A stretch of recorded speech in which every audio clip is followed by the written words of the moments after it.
Morning, dear students. Today we will discuss about a very important question. This is law of variable proportions. This is for class 11th. Now, what is law of variable proportions? Dear students, we have already started discussing about total production, marginal production and average production. That is the concept of production. In the previous video, we discussed about the short-term production function and long-run production function. The law that is applicable in short period is known as law of variable proportions, while the law that is applicable in long period is known as law of returns to scale. Law of variable proportions is also known as law of returns to a factor, because in this only one factor is assumed to be constant and one factor is assumed to be variable. As we have already studied that Q is a function of L and K, where L means the labor and K means the capital. So law of variable proportions, as it is applicable in short period, we will assume capital as a fixed factor and labor as the variable factor. So law of variable proportion states that as we increase quantity of only one input, keeping other inputs fixed, total product initially increases at an increasing rate, then at a decreasing rate, and finally at a negative rate. Means there are three stages in this law, that is the total production increases at increasing rate, then at decreasing rate, and finally at a negative rate. Law of variable proportions is also known as law of returns or returns to a variable factor. Let's start discussing about this very topic. Now what's about the assumptions of the law of variable proportions? सभी assumptions नहीं करनी, कुछ assumptions हम discuss करेंगे. First, it operates in short period. This is the most important assumption, because we are assuming one factor variable and one factor fixed. इस वजह से हमें ये assumption हमारी बहुत important रहेगी. That is, it is applicable in short period. The law applies to all fixed factors including land. Means fixity हमें लेनी है, लेबर की भी है और कैपिटल, लेबर की नहीं है, कैपिटल और लैंड के लिए. Under law of variable proportions, different units of variable factor can be combined with fix factor. Means अगर हमें प्रोडक्शन बढ़ाना है तो हम लेबर के ज़्यादा यूनिट्स को कंबाइन कर सकते हैं विद अ फिक्स्ड फैक्टर और fixed unit of machinery. This law applies to the field of production only. The effect of change in output due to change in variable factor can easily be determined. हमें आसानी से हम उसको find out कर सकते हैं. This is the assumption कि अगर लेबर के हम ज़्यादा यूनिट्स लगा रहे हैं तो उससे टोटल प्रोडक्शन में कैसा चेंज आ रहा है, हम इसको ईजिली डिटरमाइन कर सकते हैं. It is assumed that factors of production become imperfect substitutes of each other. इसका मतलब ये है कि हम बहुत लंबे टाइम तक लेबर को कैपिटल की जगह पर यूज़ नहीं कर सकते.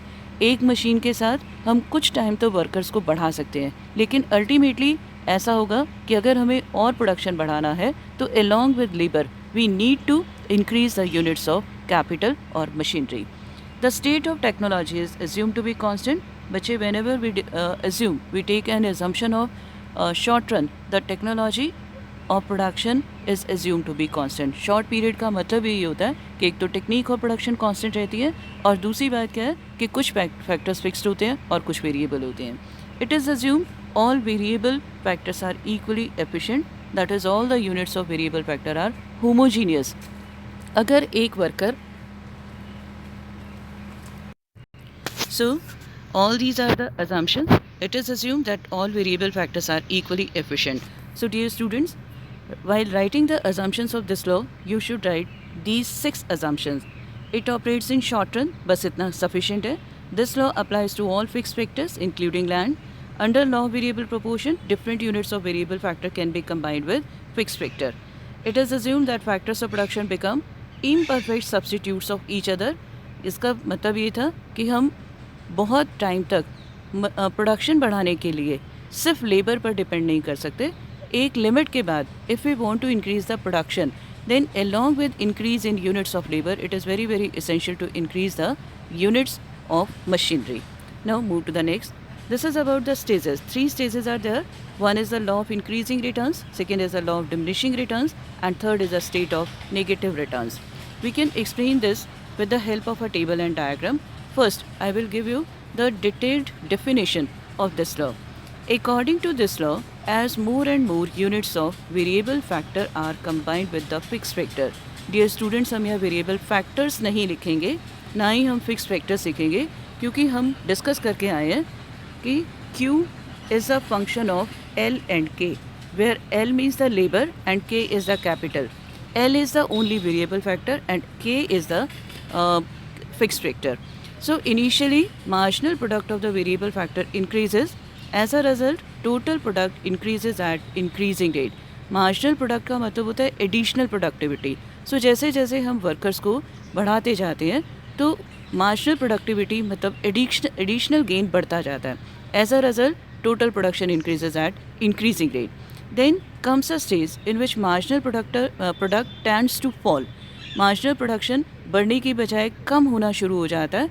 इससे टोटल प्रोडक्शन इंक्रीज तो होगा but at diminishing rate. Then ultimately there comes a stage in which instead of increasing or remaining positive, MP becomes negative. Due to negative MP, instead of increasing, total production starts declining. This stage is known as the stage of negative returns. So in first stage, TP increases at increasing rate because MP increases. In second stage, TP increases at diminishing rate because MP decreases but remains positive. In third stage, this is a stage of negative returns. Instead of increasing, TP starts decreasing. It is because of the negative marginal production. Now, it can also be explained. First, we will discuss about the reasons. After that, we will move to the table and diagram. The first, increasing returns to a factor. The better utilization of fixed factor. देखो बच्चे, मैं एक example दे रही हूँ. Suppose करिए कि एक producer ने काम शुरू किया, अपना प्रोडक्शन यूनिट बनाया और ही इंस्टॉल्ड वन मशीनरी. ठीक है, और एक ही यूनिट उसने लेबर का लगाया. मतलब कैपिटल रेशो थी, इनपुट आउटपुट रेशो थी 1:1. इनपुट रेशो थी 1:1. 1 unit of labour, 1 unit of capital. जो वर्कर था उस मशीन पर 6 घंटे काम करके चला जाता था और मशीन जो थी वो 18 आवर्स तक ऐसे ही पड़ी रहती थी. लेकिन उसने क्या किया, एक और वर्कर लगा दिया. एक और वर्कर को एम्प्लॉय करते ही अब मशीन 12 घंटे काम करने लग गई. मशीन जो थी 10,000 की उसकी कॉस्ट थी. अगर एक वर्कर काम कर रहा था तो 18 आवर्स वो वेस्ट हो रही थी.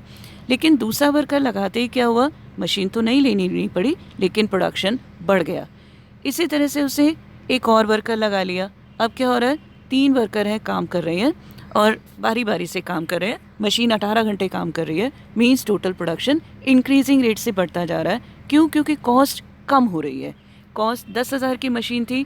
एक वर्कर को अगर हम ये कहें कि एक वर्कर को 2,000 रुपये दिए गए तो 12,000 रुपये में 100 यूनिट्स प्रोड्यूस हो रहे थे. अब क्या हुआ, एक और वर्कर लगाया, उसको भी 2,000 और देने हैं. मतलब 14,000 में अब हम 200 यूनिट्स प्रोड्यूस कर पा रहे हैं. एक और वर्कर लगा लिया, मतलब 16,000 में हम 300 प्रोड्यूस कर पा रहे हैं. एक और वर्कर लगा लिया, 18,000 में हम 400 यूनिट्स प्रोड्यूस कर पा रहे हैं. आप देख रहे हो कि पर यूनिट कॉस्ट ऑफ प्रोडक्शन कम होता जा रहा है. मतलब total production increases at increasing rate. This is because of the better utilization of fixed factor. In the initial stages of production, the fixed factor may remain underutilized. That's why as more and more units of variable factor are combined with fixed factor, in the initial stages, fixed factor starts, the fixed factor gets fully utilized. Then increase efficiency of variable factor. अगर शुरू में एक अकेला worker है, उसको सारे काम खुद करने पड़ते हैं. इससे उसकी एफिशिएंसी लेवल कम हो जाती है. सपोज़ करिए कि मैंने एक नोटबुक बनाने का काम शुरू किया. एक पर्सन ने नोटबुक बनाने का काम शुरू किया. उसे एक ही वर्कर लगाया था. ये जो एक वर्कर था वो अपने आप रिक्शा पर जाता था, पेपर लेकर आता था, फिर उसको पंच करता था, फिर उसको बाइंड अप करके कॉपीज़ बनाता था, फिर उसको पैक करता था, फिर उसको देकर आता था. मतलब बहुत सारे काम उसको खुद करने पड़ रहे थे. लेकिन जैसे ही एक और वर्कर आया तो उनके काम बट गए. That is the division of labour. Division of labour की वजह से क्या होता है बच्चे, डिवीज़न ऑफ लेबर में बेनिफिट्स मिलने शुरू हो जाते हैं. मिल बांट कर काम करना शुरू कर देते हैं. आप डिवीज़न ऑफ लेबर की मतलब बड़ी आसानी से समझ सकते हो, आपके घर में ब्रदर और सिस्टर हैं या मम्मी और पापा हैं, तो मम्मी घर का काम बहुत अच्छे से संभालती है because she has the interest as well as efficiency of doing this work, और आपके पापा बाहर का काम करते हैं because he has efficiency of doing that work. ये एक एग्जाम्पल है, हाइपोथेटिकल एग्जाम्पल है। सो डिवीज़न ऑफ लेबर की वजह से एफिशिएंसी ऑफ वर्कर बढ़ जाता है, तो इससे भी टोटल प्रोडक्शन इंक्रीजिंग रेट से बढ़ेगा। Then indivisibility of fixed factor, fixed factor को हम अलग नहीं कर सकते, पूरी की पूरी मशीन है और उसी मशीन को हमें यूज़ करना है और हम उसके साथ साथ वर्कर्स लगाते जाएंगे तो कॉस्ट ऑफ प्रोडक्शन हमारी कम होती जाएगी। Means in the initial stages total production increases at increasing rate due to increasing marginal production. So हम यहाँ क्या कह सकते हैं, in first stage TP increases at increasing rate due to increasing marginal production. Now diminishing returns to a factor. अब production बढ़ने के बजाय कम, अब इस स्टेज में प्रोडक्शन बढ़ रहा है लेकिन डिमिनिशिंग रेट से बढ़ रहा है। अभी मैंने आपको बताया एक मशीन के साथ हमने 4 वर्कर्स अप्लाई कर दिए, तब तक तो काम ठीक चल रहा था, लेकिन जब मैंने 4th वर्कर अप्लाई किया 24 घंटे मशीन चलती है। अब ऐसे सिचुएशन में रॉ मटेरियल की शॉर्टेज हो सकती है, ऐसे सिचुएशन में मशीन में नॉर्मल वियर एंड टीयर हो सकता है, मशीन ख़राब हो रही है, हम उसको नहीं कर पा रहे, या वर्कर्स हैं वो प्रॉपर काम नहीं कर रहे, 4 वर्कर्स हैं, एक दूसरे से बनती नहीं है, उनकी प्रॉपर कोऑर्डिनेशन नहीं है। ऐसे सिचुएशन में मार्जिनल प्रोडक्शन बढ़ने की बजाय कम होना शुरू हो जाती है। So as long MP remains positive, TP will increase at diminishing rate, and in second stage this is optimum combination of factors 1:4 हमने मैक्सिमम कर दिया। अब इससे ज़्यादा अगर हम वर्कर्स लगाएंगे तो हमें प्रॉब्लम क्रिएट होगी। देन इम्परफेक्ट सब्सटीट्यूट्स, इसका यही मतलब है कि it is not possible to apply units of variable factors instead of the fixed factors. So in second stage TP will increase at diminishing rate. At diminishing rate, what is the reason? Due to falling MP but positive. ठीक है। Then negative returns, अभी मैंने आपको बताया fix factor को हम लगातार use करते जा रहे हैं, इसलिए उसकी एफिशिएंसी कम होनी शुरू हो गई है, डेप्रिसिएशन ज़्यादा होने लग गया, रॉ मटेरियल की शॉर्टेज होती जा रही है, और ये इसका नेगेटिव रिटर्न्स का एक बहुत इंपॉर्टेंट रीज़न है। Then the poor coordination between the variable and fixed factor, machinery और मशीन एक है, वर्कर्स ज़्यादा है, उसी मशीन पर सब काम कर रहे हैं, तो ये पुअर कोऑर्डिनेशन आ गया। एक आदमी काम कर रहा है, 2 को खाली बैठना पड़ रहा है, means this is the poor coordination. Then decrease in efficiency of variable factor, कई बार जब वर्कर्स ज़्यादा होते हैं तो उनके आपस में डिस्प्यूट्स हो जाते हैं, या उनके ऑनर के साथ डिस्प्यूट्स हो जाते हैं, ट्रेड यूनियंस बन जाती हैं, खाली बैठकर काम करते हैं, टाइम पास करते हैं, तो इससे क्या होता है, वेरिएबल फैक्टर की एफिशिएंसी कम हो जाती है। जैसे अगर हम बात करें कि ज़्यादा वर्कर्स हैं तो रिस्पॉन्सिबिलिटी प्रॉपर हैंडल नहीं होती, कोई किसी पर काम डाल देता है, कोई किसी पर काम डाल देता है, इससे efficiency of variable factor decrease हो जाता है। So in third stage TP decreases because of negative MP. Clear bachcha? So these are the reasons. Got the concept? Now move to the next. This is about a schedule. Look at the schedule. Here we are taking fixed factor as land. Instead of land, you can take here, this is capital. Clear? So fixed factor, that is the units of capital remain constant, and variable factors, we are increasing the variable factors, that is the instead of land it should be labor. Variable factor is labor and fixed factor is capital. So 0, 1, 2, 3, 4, 5, 6, and what is the marginal production? When 0, this is dash. For first unit it is 2, 4, 6, then 4, 2, 0, minus 4, minus 6. You should learn this. अगर learn नहीं करे तो अपनी तरफ से भी आप table बना सकते हो। आपको पहले मार्जिनल प्रोडक्शन बनाना है। MP को हम MPP भी कह सकते हैं, TP को हम TPP भी कह सकते हैं। This is total physical product, marginal physical product. Total physical product is similar to total product. Clear? So first stage में हमारा marginal production, first stage में marginal production is continuously increasing. Because of increase in marginal production, total production increases at increasing rate. यहाँ तक आप 16 तक देखिए, increasing rate से बढ़ रहा था। पहले 2 का एडिशन, फिर 4 का एडिशन, फिर 6 का एडिशन, फिर 8 का एडिशन, मतलब total production increases at increasing rate. After that marginal production start decreasing 4 to 0 continuously decreasing. जब तक ये पॉजिटिव रहेगा हमारा टोटल प्रोडक्शन इंक्रीज होगा, लेकिन डिमिनिशिंग रेट से होगा. अब आपको यहाँ ये भी ध्यान रखना है कि when marginal production is 0 total production is maximum. When marginal production is 0, total production is maximum. After that, in third stage, marginal production start decreasing, becomes negative, that is -4, -6. Correspondingly, instead of increasing total production, it start decreasing. So once again, as long MP increases, TP increases at increasing rate. When MP decreases but remains positive, total production increases at diminishing rate. In third stage, MP becomes negative, total production start decreasing. So these are the 3 stages of law of variable proportions. Now this is the diagram. Look at the diagram, bache. How we will draw this diagram?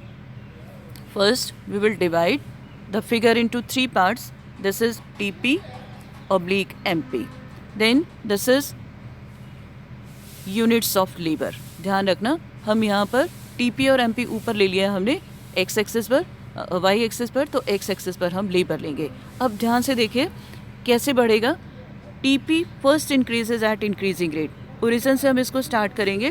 Curve आपकी कुछ इस तरह से बनेगी. Clear बेटे? ये जो curve इस तरह से जाती है ये इंक्रीजिंग रेट को शो करेगी. जो ऐसी कर्व होती है वो डिमिनिशिंग रेट को करेगी. सो फर्स्ट स्टेज में TP increases at increasing rate, then start increases at diminishing rate. आप देख रहे हो शेप चेंज हो गई है इसकी. After that it becomes negative, it becomes falling, it has a tendency to fall.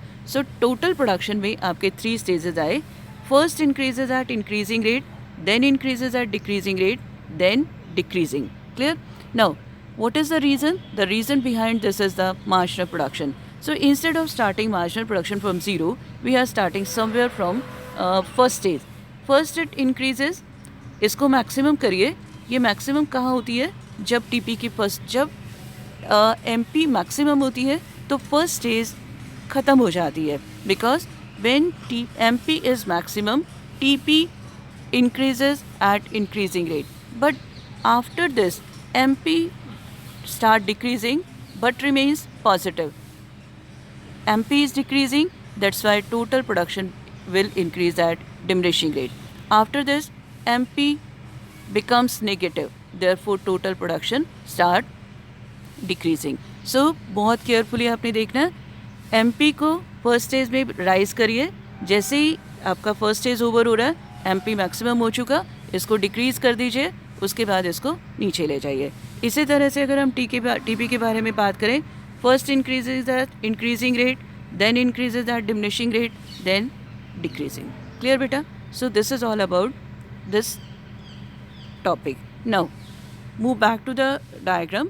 In first stage total production increases at increasing rate, then second stage total production increases at diminishing rate, achieves its maximum, then start decreasing. Correspondingly, in first stage MP increases, becomes maximum, then start decreasing, becomes negative. ठीक है बेटा? Now this point where the first stage comes to an end, this is point, let it be K. This K point is known as point of inflection. This is point of inflection. Point of inflection shows that MP is maximum and TP curve changes its slope. Instead of increasing at increasing rate, now it starts increasing at decreasing rate. So this is the point of inflection. Point of inflection ध्यान रखिए, आपने total production curve पर show करना है इसको, marginal production पर नहीं करना. So this is all about this very diagram. Dear students, this is the explanation of first stage, this is the explanation of second stage and this is the explanation of third stage. आप बहुत अच्छे से इसको कर सकते हो. Table और diagram दोनों को इसमें मैंने लिया है, आप बड़े अच्छे से इसको हैंडल कर सकते हो. Move to the significance of the stages. अब हम डिस्कस करेंगे कि एक रैशनल कंज्यूमर को कहाँ रहना है. Dear students, a rational producer will be called rational when he is able to maximize his profit. Now in first stage. और इक्विलिब्रियम का मतलब क्या है कि उसको रुकना है। Equilibrium is always defined as a state of rest, जहाँ पर उसको कोई चेंज नहीं चाहिए, कोई डिज़ायरेबल नहीं है चेंज, और वो ज़्यादा प्रोडक्शन करना चाहता है। इन first stage marginal production is continuously increasing, means total production is increasing at increasing rate. That's why the producer will not stop producing more. वो क्या करेगा, continue करेगा ही करेगा, means the producer will not acquire his equilibrium level in first stage. Now in third stage, because third stage is the stage of negative returns, उसको फ़ायदा हो ही नहीं रहा, नुकसान हो रहा है. That's why the producer will not even try to enter in this stage, आना ही नहीं चाहेगा. So what will he do in the second stage? Because he is getting profit, because total production is increasing. No doubt total production is increasing at diminishing rate, but it is increasing. That's why the producer will continue to produce in second stage, and he will try to find out the equilibrium level in this very stage. So the producer will get his equilibrium in the second stage. So dear students, this is about law of variable proportions. Do this question in your fair notebook also. This is very very important. The question may be asked in terms of just first stage, second stage, third stage. आपको क्या करना है, first stage आ जाए तो सिर्फ first stage को define करके उसके कॉजेज देकर सेम डायग्राम, सेम टेबल बनानी है. बस एक्सप्लेन आप फर्स्ट स्टेज को कर दोगे. अगर स्टेज ऑफ डिमिनिशिंग रिटर्न्स आ गया तो डिमिनिशिंग को डिफाइन करिए, अजम्पशन सेम रहेंगी, सेम डायग्राम बनाना है, सेम टेबल बनानी है, लेकिन एक्सप्लेनेशन आप सिर्फ और सिर्फ सेकेंड स्टेज के करोगे. और अगर पूरा ही क्वेश्चन आ जाता है लॉ वेरिएबल प्रोपोर्शन, तो आपके क्वेश्चन में आएगा सबसे पहले डेफिनेशन, फिर अजम्पशंस, फिर टेबल, पहले डेफिनेशन, फिर अजम्पशंस, फिर कॉजेज, और फिर उसके बाद टेबल, और उसके बाद diagram. So this is all about law of variable proportions. Goodbye dear students. Do your work properly. Stay home, stay safe, and be sincere. Have a wonderful day.